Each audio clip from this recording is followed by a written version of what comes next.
നമസ്കാരം. 2026 മെയ് മാസം മൂലം നക്ഷത്രക്കാർക്ക് എങ്ങനെ ഉണ്ടാകും? വലിയ മാറ്റങ്ങൾക്കും ജീവിതത്തിൽ പുതിയൊരു പുനർനിർമ്മാണത്തിനും വഴി തുറക്കുന്ന ഒരു മാസമാണിത്. ഈ മാസം നിങ്ങൾ അറിഞ്ഞിരിക്കേണ്ട പ്രധാനപ്പെട്ട കാര്യങ്ങൾ, അതോടൊപ്പം അനുകൂലമായ അവസരങ്ങൾ, ചെയ്യാൻ പാടുള്ളതും അരുതാത്തതുമായ കാര്യങ്ങൾ എന്തൊക്കെയാണെന്ന് വളരെ ചുരുക്കത്തിൽ നമുക്കൊന്ന് നോക്കാം. പ്രധാനമായും ശ്രദ്ധിക്കേണ്ട കാര്യങ്ങൾ: സാമ്പത്തിക മാറ്റങ്ങൾ. ഈ മാസം അപ്രതീക്ഷിതമായ ധനലാഭത്തിന് നിങ്ങൾക്ക് സാധ്യതയുണ്ട്. കുടുങ്ങിക്കിടന്ന എന്തെങ്കിലും ഇൻഷുറൻസ് തുകയോ അല്ലെങ്കിൽ പൂർവിക സ്വത്തുക്കളോ വഴി അപ്രതീക്ഷിതമായ ഒരു വരുമാനം നിങ്ങൾക്ക് ലഭിക്കാവുന്നതാണ്.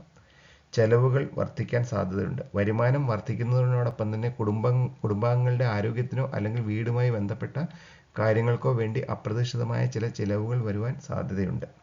ഇനി മാനസിക സമ്മർദ്ദം. ശനിയുടെയും കേതുവിൻ്റെയും സ്വാധീനം മൂലം ജോലിസ്ഥലത്തോ വ്യക്തി ജീവിതത്തിലോ ചെറിയ സമ്മർദ്ദങ്ങളൊക്കെ അനുഭവപ്പെടുവാനുള്ള ഒരു സാധ്യതയുണ്ട്. അതുകൊണ്ട് മനസ്സിനെ ശാന്തമായി സൂക്ഷിക്കുക എന്നുള്ളത് നിങ്ങൾ വളരെ ശ്രദ്ധിക്കുക. ഇനി അനുകൂലമായ അവസരങ്ങളിലേക്ക് വന്നാൽ, പ്രത്യേകിച്ച് കരിയറിലെ പുതിയ തുടക്കങ്ങൾ, IT, വിദേശ പ്രോജക്റ്റുകൾ, റിസർച്ച്, കമ്മ്യൂണിക്കേഷൻ എന്നീ മേഖലകളിൽ പ്രവർത്തിക്കുന്നവർക്ക് വളരെ മികച്ച പുതിയ അവസരങ്ങൾ തേടി വരുവാൻ സാധ്യതയുണ്ട്. ജോലിയിൽ വലിയ മാറ്റങ്ങൾ ആഗ്രഹിക്കുന്നവർക്ക് വളരെ അനുകൂലമായ ഒരു സമയമാണിത്. ഇനി ആത്മീയ പുരോഗതി.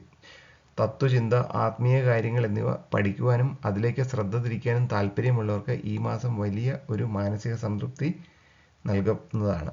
ഇനി പ്രശ്ന പരിഹാരത്തിലേക്ക് വരികയാണെങ്കിൽ, മുൻപ് തടസ്സപ്പെട്ട് കിടന്നിരുന്ന പല കാര്യങ്ങളിലും നിങ്ങളുടെ യുക്തിപൂർവമായ ഇടപെടലുകളിലൂടെ പരിഹരിക്കുവാൻ സാധിക്കും. ഇനി ചെയ്യാൻ കഴിയുന്ന കാര്യങ്ങളിലേക്ക് വന്നാൽ, പുതിയ കഴിവുകൾ വളർത്തുക. കരിയർ വളർച്ചയ്ക്കായി പുതിയ കോഴ്സുകളോ അല്ലെങ്കിൽ അത്തരം കാര്യങ്ങളോ അല്ലെങ്കിൽ അറിവ് വർദ്ധിപ്പിക്കുവാനോ ഒക്കെയായിട്ട് നിങ്ങൾ ഈ സമയം പരമാവധി ഉപയോഗിക്കുക.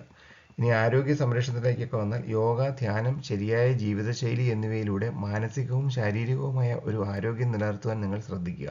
പുറം വേദന, പേശിവേദന എന്നിവ വരാൻ സാധ്യതയുള്ളതിനാൽ അക്കാര്യത്തിൽ ശ്രദ്ധ വേണ്ടതാണ്. ഇനി വഴിപാടുകളിലേക്ക് വന്നാൽ, വിഘ്നങ്ങൾ മാറുവാനായി ഗണപതി ഭഗവാന് കറുകമാല സമർപ്പിക്കുന്നതും ദക്ഷിണാമൂർത്തി ദർശനം നടത്തുന്നതും ഈ മാസം കൂടുതൽ ശുഭഫലങ്ങൾ നൽകും.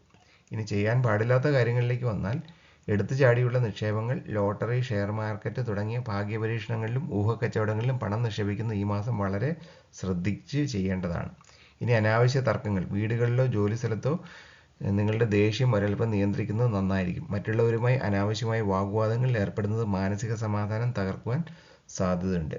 അതോടൊപ്പം തന്നെ വസ്തു ഇടപാടുകളിൽ ജാഗ്രത പാലിക്കുക. പുതിയ വീട് പണി തുടങ്ങുവാനോ വസ്തുവകകൾ വാങ്ങാനോ ഉദ്ദേശിക്കുന്നുണ്ടെങ്കിൽ ഡോക്യുമെന്റുകൾ കൃത്യമാണ് എന്ന് പരിശോധിച്ചതിന് ശേഷം മാത്രം മുന്നോട്ട് പോവുക. ചെറിയ തടസ്സങ്ങൾക്ക് സാധ്യത കാണുന്നു.